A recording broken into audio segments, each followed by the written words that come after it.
After 40 years of European capital culture, what the change we need in the process?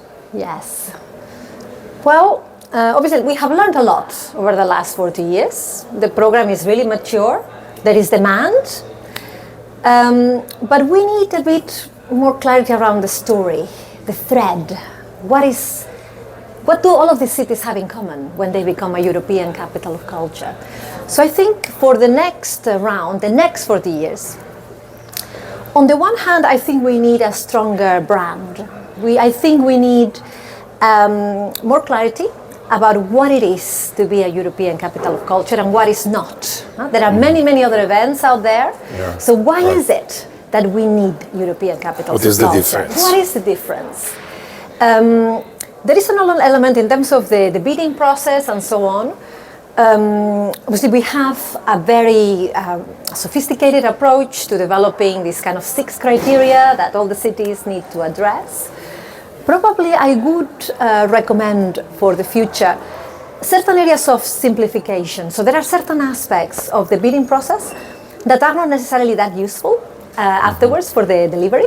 So we are interrogating this. Actually, there is a whole review going on right now to say, well, with that questionnaire, these questions that the cities need to address, maybe what is it the priority? So what is it, especially on phase 1, that you should be very convincing about, and it's quite straightforward to do, so that you can eliminate the cities that need far more to prepare, to be ready to hit the standard.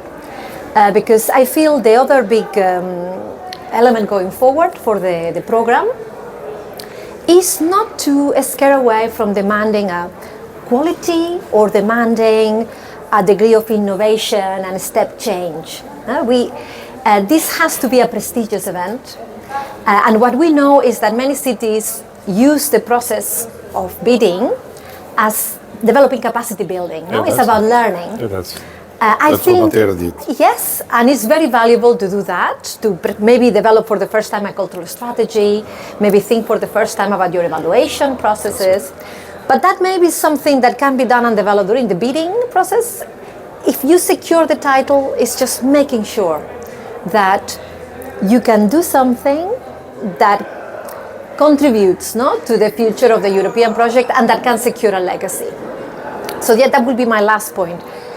In terms of change, what now needs to be very, very clear, and we have to be very demanding, is on the legacy-oriented proposals. The whole point of doing initiatives such as this is that there is something that stays behind. This cannot be just added value. This has to be essential. So the legacy planning needs to be there from the start, be very genuine, be very honest, not overpromise, just do the things that really you can deliver, and maybe get more support. So also get the European organizations, sponsors, your local stakeholders to protect the budgets so that if you also secure the title, the legacy is also secure. And this should not be decided just after. It needs to be part of your convincing argument at the bid stage. Thank you. Thank you.